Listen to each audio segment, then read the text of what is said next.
Hi friends, welcome back to EYESOPEN. അപ്പോൾ നമ്മളുടെ cinematic preset episode 4ലേക്ക് എല്ലാവർക്കും വെൽക്കം കേട്ടോ. അപ്പം ഇന്ന് നമ്മൾ നോക്കാൻ പോകുന്നത് ഒരു ബ്രേക്ക് ഡൗൺ വീഡിയോ ആണ്.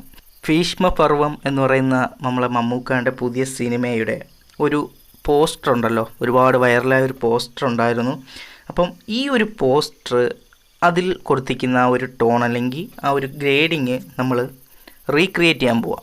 ഇത് നമ്മൾ നോർമലി ചെയ്യുന്നത് ഇതുപോലെ പ്രീസെറ്റ് ക്രിയേറ്റ് ചെയ്യുന്നു, അത് നിങ്ങൾക്ക് ഫ്രീ ആയിട്ട് തരുന്നു. അതാണ് നമ്മൾ സാധാ ചെയ്യുന്നത്. പക്ഷേ ഇവിടെ നമുക്കൊരു ചെറിയൊരു മാറ്റമുണ്ട്. എന്താണെന്ന് വെച്ചാൽ ഈ ഒരു പ്രീസെറ്റ് ഞാൻ ക്രിയേറ്റ് ചെയ്തിരിക്കുന്നതിൽ ഒരുപാട് കാര്യങ്ങൾ ഇൻക്ലൂഡ് ചെയ്ത് കുറച്ച് ഹാർഡായിട്ടാണ് ഇതിനെ ക്രിയേറ്റ് ചെയ്തിരിക്കുന്നത്.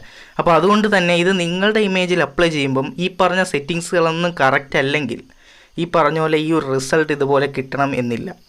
നമ്മളിതിനെ റീക്രിയേറ്റ് ചെയ്തത് എങ്ങനെയാണെന്ന് നമുക്കിന്ന് നോക്കാം. എന്നിട്ട് നിങ്ങൾ തന്നെ തീരുമാനിക്കും നിങ്ങൾക്ക് ഈ ഒരു പ്രീസെറ്റ് നിങ്ങൾ ഫോട്ടോയിൽ അപ്ലൈ ചെയ്യണമോ അല്ലെങ്കിൽ ഇതേ സെറ്റിങ്സുകൾ നിങ്ങൾക്ക് തന്നെ സ്വന്തമായിട്ട് ക്രിയേറ്റ് ചെയ്യാൻ പറ്റുമോ എന്ന് നിങ്ങൾ തന്നെ ഒന്ന് ട്രൈ ചെയ്ത് നോക്കാം. ഞാനിവിടെ ലൈറ്റ് റൂം ആപ്ലിക്കേഷൻ ഓപ്പൺ ചെയ്തിട്ട് ഇപ്പോൾ നിങ്ങൾക്ക് ഇവിടെ കാണാം, ഇതാണ് ഞാൻ ഉപയോഗിച്ച സാമ്പിൾ ഇമേജ് എന്ന് പറയുന്നത്. അപ്പോൾ ഈ ഒരു ഇമേജിൻ്റെ വെച്ച് നമ്മൾ മറ്റേ ഇമേജ് കമ്പയർ ചെയ്യുകയാണെങ്കിൽ കുറച്ച് ഡിഫറൻസ് ഉണ്ട്. അതിൻ്റെ ആ ഒരു ബാക്ക്ഗ്രൗണ്ട് ആയാലും അല്ലെങ്കിൽ ഡ്രസ്സായാലും ഒക്കെ എല്ലാം നല്ല ഡിഫറൻ്റ് ആണ്. അപ്പോൾ ഇതിനെ നമ്മൾ ആ ഒരു ഭീഷ്മ പർവം എന്നുള്ള ആ പോസ്റ്ററിൽ കണ്ട ഒരു കളർ ഗ്രേഡിങ് റീക്രിയേറ്റ് ചെയ്തതിന് ശേഷം എങ്ങനെ ഉണ്ടാവുമെന്ന് നമുക്ക് നോക്കാം. അപ്പോൾ ഇതാണ് നമ്മൾ റീക്രിയേറ്റ് ചെയ്തപ്പോൾ ഉള്ള ആ ഒരു റിസൾട്ട് എന്ന് പറയുന്നത്.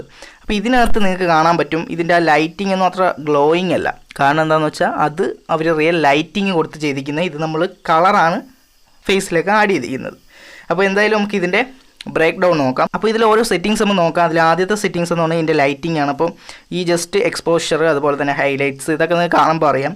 ഈ കൊടുത്തിരിക്കുന്ന സെറ്റിങ്സ് എല്ലാം നമ്മളുടെ ഇമേജിൻ്റെ ഫേസൊക്കെ ഒന്ന് ഹൈലൈറ്റ് ചെയ്ത് നിൽക്കാൻ വേണ്ടിയിട്ട് കൊടുത്തിരിക്കുന്ന ആ ഒരു ഒറിജിനൽ സാമ്പിൾ ഇമേജിൽ കുറച്ച് ലൈറ്റിംഗ് ഗ്ലോ ചെയ്യാൻ വേണ്ടിയിട്ട് കൊടുത്തിരിക്കുന്ന സെറ്റിങ്സാണ് ഈ ഒരു ലൈറ്റിംഗ് ടാബിൽ ഞാൻ ചെയ്തിരിക്കുന്നത്. അടുത്തതെന്ന് പറയുന്നത് നമ്മളുടെ കളറിംഗ് ആണ്. ഈ കളറിങ്ങിൽ ഞാനിവിടെ ടെമ്പറേച്ചർ ഒരു -5 ആണ് കൊടുത്തിരിക്കുന്നത്. അതുപോലെ തന്നെ ടിൻറ്റ് ഒരു -6 ആണ് കൊടുത്തിരിക്കുന്നത്. അതുപോലെ വൈബ്രൻസി കുറച്ചിട്ടുണ്ട്. അപ്പോൾ ഇതാണ് ഇവിടുത്തെ ഒരു സെറ്റിങ്സ് എന്ന് പറയുന്നത്. അതുപോലെ ഇനി അടുത്ത മെയിനായിട്ടുള്ള സെറ്റിങ്സ് നമ്മുടെ ഈ ഒരു കളർ വീലിനകത്താണ്. അപ്പോൾ ഈ കളർ വീലിൻ്റെ ഷാഡോസ് എന്ന് പറഞ്ഞ വീലിനകത്ത് ഞാൻ ഇവിടെ ഒരു ബ്രൗൺ കളർ ഞാൻ കൊടുത്തിട്ടുണ്ട്, നേരത്തെ പറഞ്ഞതുപോലെ തന്നെ. അപ്പോൾ അടുത്തത് നമ്മളുടെ മിഡ് ടോൺസ് ആണ്. മിഡ് ടോൺസിനകത്ത് നോക്കുമ്പോൾ ഒരു ലൈറ്റ് ഗ്രീൻ, അത് ഞാൻ നേരത്തെ പറഞ്ഞു ഒരു സ്കിൻ ടോണിൽ വരുന്നതാണ്. ഒരു ലൈറ്റ് ഗ്രീനാണ് ഞാൻ കൊടുത്തിരിക്കുന്നത്. ഹൈലൈറ്റ്സ് ഞാൻ ഒന്നും കൊടുത്തിട്ടില്ല കേട്ടോ. അപ്പോൾ ഇതിൻ്റെ താഴെയായിട്ട് ചെറിയൊരു സെറ്റിങ്സ് കൊടുത്തിട്ടുണ്ട്. അതായത് ഈ ബ്ലെൻഡിങ്ങും അതുപോലെ തന്നെ ബാലൻസും കുറച്ചൊന്ന് അഡ്ജസ്റ്റ് ചെയ്തിട്ടുണ്ട്.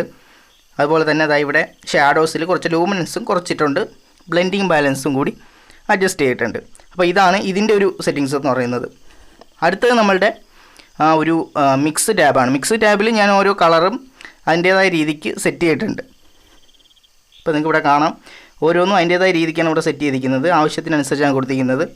അപ്പോൾ ഇവിടെ കൂടുതലായിട്ട് നമുക്കിതിൽ വന്നിരിക്കുന്ന സെറ്റിങ്സ് എന്ന് പറയുന്നത് ഈ ഒരു യെല്ലോയും അതുപോലെ തന്നെ ഒരു ഓറഞ്ചും ആണ് ഇതിൽ കൂടുതലും നമ്മൾ മിക്സിൽ കൊടുത്തിരിക്കുന്നത്. അപ്പോൾ അത് അത്രയേ ഉള്ളൂ. അടുത്തതെന്ന് പറയുന്നത് ഡീറ്റെയിൽ ടാബാണ്. ഈ ഡീറ്റെയിൽ ടാബിൽ വന്നു കഴിഞ്ഞാൽ നമുക്കിവിടെ കുറച്ച് കളർ നോയ്സ് റിഡക്ഷനാണ് മെയിനായിട്ട് കൊടുത്തിരിക്കുന്നത്, വേറെ ഒന്നും അധികമായിട്ടില്ല.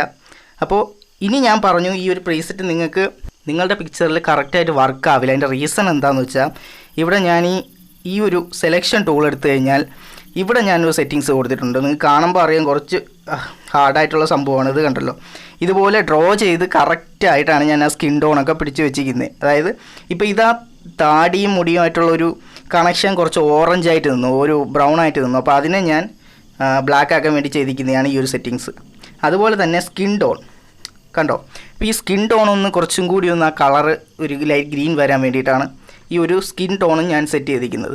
അപ്പോൾ ഇതൊക്കെ ഇതുപോലെ നിങ്ങളുടെ ഇമേജിൽ കിട്ടണം എന്നില്ല. പിന്നെ ഇതെന്ന് പറയുന്നത് നമുക്ക് ആ ഒരു ഫേക്ക് ലൈറ്റിംഗ് ആണ്. അതായത് ആ സൈഡിൽ നിന്ന് ലൈറ്റ് വരുന്നതായിട്ടൊരു ചെറിയൊരു സെറ്റിങ്സാണ് ആ കൊടുത്തിരിക്കുന്നത്. അപ്പോൾ അതിൻ്റെ ഒരു കളർ എന്ന് പറയുന്നത് ഞാൻ നേരത്തെ പറഞ്ഞ പോലെ തന്നെ ഈ ഒരു ഗ്രീൻ കളറാണ് അവിടെയും കൊടുത്തിരിക്കുന്നത്. ഇപ്പോൾ നമ്മൾ മറ്റ് സെറ്റിങ്സ് നോക്കി കഴിഞ്ഞാലും അതിനനുസരിച്ചുള്ള കളറുകൾ അവിടെ കൊടുത്തിട്ടുണ്ട്.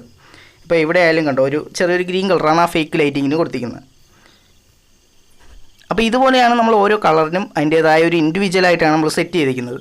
ഈ ഒരു ബ്രേക്ക് ഡൗൺ വീഡിയോ ചെയ്യണം എന്ന് വിചാരിച്ചതല്ല, എങ്കിലും ഈ സിനിമ പോസ്റ്റർ ഒരുപാട് വൈറലായതാണ്, നിങ്ങൾക്കൊക്കെ ഒരുപാട് ഇഷ്ടപ്പെട്ടൊരു പോസ്റ്ററാണ്. അപ്പം മിക്കുള്ളവർക്കും ആ ഒരു ടോണ് ഇഷ്ടപ്പെട്ടതുണ്ട്. അപ്പോൾ അവർക്കത് റീക്രിയേറ്റ് ചെയ്യണം എന്ന് ആഗ്രഹം ഉണ്ടെങ്കിൽ ജസ്റ്റ് ഇതൊന്ന് കാണിച്ചിരിക്കാം, നിങ്ങൾക്ക് യൂസ്ഫുൾ ആവട്ടെ എന്ന് വിചാരിച്ചു. അപ്പോൾ എന്തായാലും ഈ ഒരു കുഞ്ഞു വീഡിയോ നിങ്ങൾക്ക് യൂസ്ഫുൾ ആയെന്ന് വിശ്വസിക്കുന്നു. അതുപോലെ തന്നെ നമ്മളുടെ കഴിഞ്ഞ 2-3 പ്രീസെറ്റ് വീഡിയോസ് ഉണ്ടായിരുന്നു. അപ്പോൾ അതൊക്കെ ഫ്രീ ആയിട്ട് കൊടുത്തായിരുന്നു ആ പ്രീസെറ്റുകൾ. അപ്പോൾ അതൊക്കെ ഡൗൺലോഡ് ചെയ്യാനുള്ള ആ വീഡിയോ ലിങ്ക് ഞാൻ ഡിസ്ക്രിപ്ഷനിൽ കൊടുത്തിരിക്കാം. അപ്പോൾ ഈ വീഡിയോ നിങ്ങൾക്ക് യൂസ്ഫുൾ ആയെങ്കിൽ ചാനൽ സബ്സ്ക്രൈബ് ചെയ്യുക. അതുപോലെ തന്നെ ഈ വീഡിയോസിൻ്റെ നോട്ടിഫിക്കേഷൻ കറക്റ്റായിട്ട് കിട്ടാൻ വേണ്ടിയിട്ട് ചാനൽ സബ്സ്ക്രൈബ് ചെയ്ത് ആ ബെൽ നോട്ടിഫിക്കേഷൻ കൂടി മറക്കാതെ എനേബിൾ ചെയ്തിട്ടേക്ക് കേട്ടോ. അപ്പോൾ എന്തായാലും ഇതിനേക്കാൾ അടിപൊളിയായിട്ട് വീഡിയോയുമായി നമ്മൾ നെക്സ്റ്റ് വീഡിയോ കാണാമെന്ന് പ്രതീക്ഷയോടെ. It's me Anshad Nisar.